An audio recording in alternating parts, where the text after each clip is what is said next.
का हमारा टॉपिक है डीमोनेटाइजेशन। डीमोनेटाइजेशन 3 पार्ट हमने डिस्कस कर लिया है पहले, concept, features of business environment, दूसरा डायमेंशन, तीसरा न्यू इकोनॉमिक पॉलिसी, ये 4th टॉपिक है इस चैप्टर का, डीमोनेटाइजेशन। डीमोनेटाइजेशन क्या है आपको पता ही है। डीमोनेटाइजेशन क्यों हुआ था? ओल्ड करेंसी को ख़त्म करने के लिए डीमोनेटाइजेशन हुआ था, तो इसी के ऊपर डिस्कशन है। डीमोनेटाइजेशन क्या होता है? Act of stripping a currency unit of its status as legal tender. कोई भी करेंसी यूनिट को स्ट्रिप करना, हटा देना, लीगल उसको इलीगल कर देना। जो लीगल टेंडर है, जो लीगल मनी है, उसको इलीगल कर देना। Process of removing a currency from general use और circulation of money in a country. किसी कंट्री में जनरल यूज में जो करेंसी हो रहा है, जो सर्कुलेशन में है, उसको रिमूव करने को ही हम लोग बोलते हैं demonetisation. Act where the old unit of currency gets retired. यहाँ पे क्या होता है, ओल्ड जो यूनिट्स होता है करेंसी का, वो रिटायर हो जाता है and replace with a new currency. उसको किससे रिप्लेस किया जाता है? नए करेंसी से रिप्लेस किया जाता है। Withdrawal of specific currency from market. Market से कुछ स्पेसिफिक करेंसी को निकाल देना ही डीमोनेटाइजेशन होता है। तो इतने सारे इसके फीचर्स हो गए। History of demonetisation. ऐसा नहीं है कि इंडिया में डीमोनेटाइजेशन सिर्फ नरेंद्र मोदी ने ही किया है, ऐसा नहीं है, यह सोचना गलत है। 1946 में डीमोनेटाइजेशन हुआ था। 500, 1000 और 10,000 के नोट्स का डीमोनेटाइजेशन हुआ था। हालांकि नया कोई करेंसी इसमें इंट्रोड्यूस नहीं हुआ था। 1954 में इंट्रोड्यूस हुआ था नई करेंसी 1000, 5000 का और 10,000 का। डीमोनेटाइजेशन नहीं हुआ था। 1978 में भी डीमोनेटाइजेशन हुआ था 1000, 5000 और 10,000 के नोट्स का। 1987 में भी 500 के नोट का डीमोनेटाइजेशन हुआ था। और 2016 जो अभी करंट हमारा हुआ है नरेंद्र मोदी के थ्रू, इसमें 500 और 1000 को नोट को डीमोनेटाइज किया गया है। उसके जगह पे 500 का नया और 2000 का एक नया नोट सर्कुलेट किया गया मार्केट में। तो डीमोनेटाइजेशन 2016 जो सबसे लेटेस्ट है, इसमें 1000 और 500 के नोट्स का स्क्रैपिंग किया गया, डिमोनेटाइज किया गया। What are the causes of demonetization? There can be many causes of demonetization in any economic such as black marketing. Demonetization का मेन कारण होता है ब्लैक मार्केटिंग के लिए डीमोनेटाइजेशन किया। लोग करेंसी को सेव करके उसको बैंक में नहीं रखते हैं, उसको अपने तिजोरी में ताले के अंदर बंद करके रखते हैं। जो ब्लैक मनी होता है, जो ब्लैक मनी किसको बोलते हैं? ऐसे पैसा, ऐसा इनकम जिस पे हमने टैक्स नहीं दिया है, तो टैक्स से बचाने के लिए उसको तिजोरी में बंद करके रखते हैं, तो इसको ब्लैक मनी बोलते हैं। तो ब्लैक मार्केटिंग को रोकने के लिए किया गया था। करेंसी स्टोरेज, कुछ लोगों की आदत होती है कि करेंसियों को स्टोर करने का, तो करेंसी स्टोरेज को ख़त्म करने के लिए किया गया था। करप्शन को रोकने के लिए किया गया था। करेंसी स्टोरेज और करप्शन को रोकने के लिए किया गया था, क्योंकि पुराने नोट पे करप्शन बहुत ज़्यादा हो गया था, तो उसको ख़त्म करने के लिए हुआ था। Fake currency in the economy, और 500 और 2000 के बहुत सारे फेक करेंसी मार्केट में आ गए थे, तो उसको ख़त्म करने के लिए डीमोनेटाइजेशन किया गया था। तो ये सब उसके कॉजेस थे। अब हम देखते हैं pros and cons of demonetisation. सबसे पहला प्रोस है इसका, attack on black money holders. Black money holders के लिए बहुत दिक्कत हो गया डीमोनेटाइजेशन के कारण। People who possess huge amount of black money in hard cash are at complete loss now. वो लोग पूरे लॉस में आ गए। Their black money in hard cash is now a pile of trash. अब वो मनी का कोई यूज नहीं था, क्योंकि वो उसको जमा भी नहीं कर सकते। जमा करने से उनको बताना पड़ेगा कि पैसा कहाँ से आया, वो बता नहीं पाएंगे, और उनके लिए वो पैसा जस्ट कचरे का ढेर बन गया। Now if black money holder wants to deposit money in bank account, then he or she has to show their ID दिखाना पड़ेगा, मतलब उनको अपना पैन नंबर बताना पड़ेगा, और उनकी 200% पेनल्टी का भी प्रोविज़न रखा गया। तो उनका पैसा जो था वो कचरे की ढेर से ज़्यादा नहीं था। दूसरा, death nail to fake currency racket. बहुत सारे लोगों ने करोड़ों रुपए का, अरबों रुपए का फेक करेंसी बना के रखा था।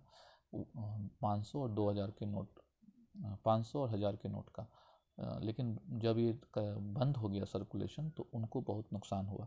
एक कंट्री के लिए फ़ायदा है। Most of the fake currency use to be in the demonetisation of 500 और 1000। फेक करेंसी में 500 और 1000 के नोट ज़्यादा चलते हैं। By banning of 500 and ₹1000 notes, Modi ji has busted all this unethical rackets completely.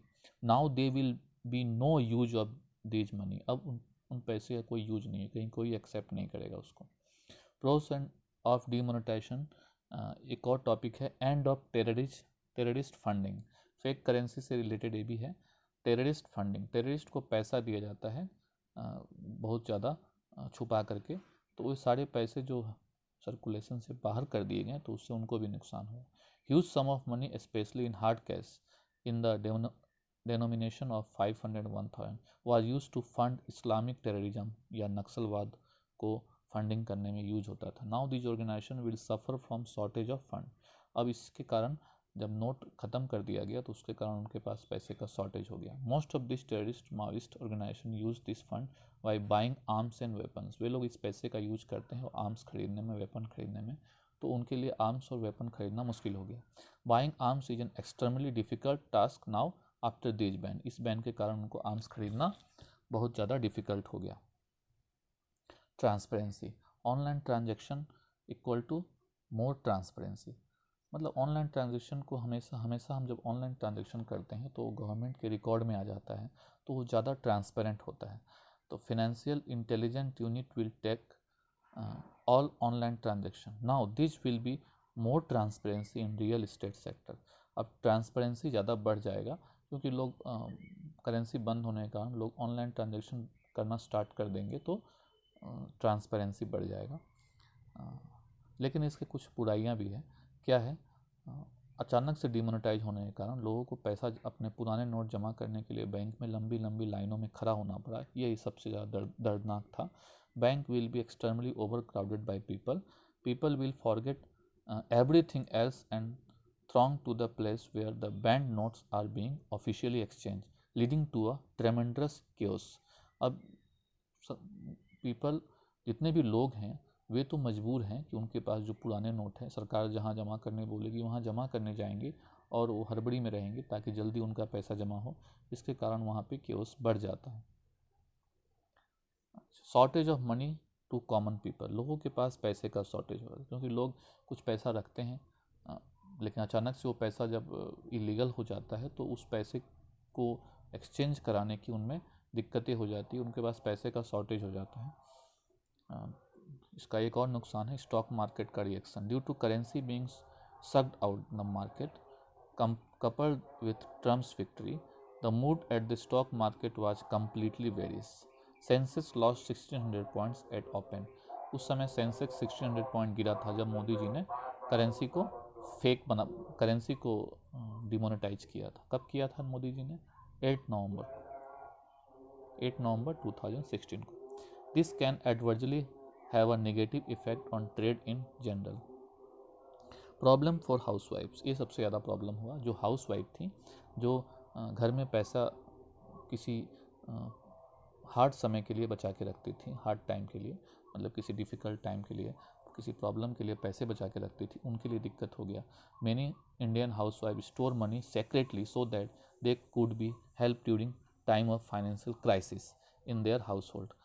The accumulated money of our respected Indian housewives is of no use now until they exchange in the bank and post office। अब उनको उस पैसे को कोई use नहीं कर पाएंगे, उसको क्या करना पड़ेगा? बैंक में जमा करना पड़ेगा, फिर वो सीक्रेट रह ही नहीं जाएगा, पता चल जाएगा घर वालों को, तो उसको खर्च करेंगे।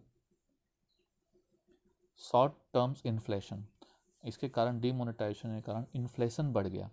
Due to shortage of money in the market a short term cost push inflation will occur. पैसे की कमी होने के कारण इन्फ्लेशन बढ़ जाएगा, महंगाई बढ़ जाएगा कुछ दिनों के लिए। The price of gold has already become sky high, gold का दाम बढ़ गया था उस समय।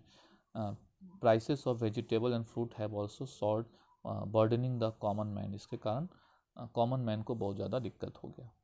मैरिज का सीज़न में नवंबर दिसंबर मैरिज का सीज़न रहता है, तो मोदी जी ने नोट बैन करके मैरिज में भी प्रॉब्लम क्रिएट कर दिया था।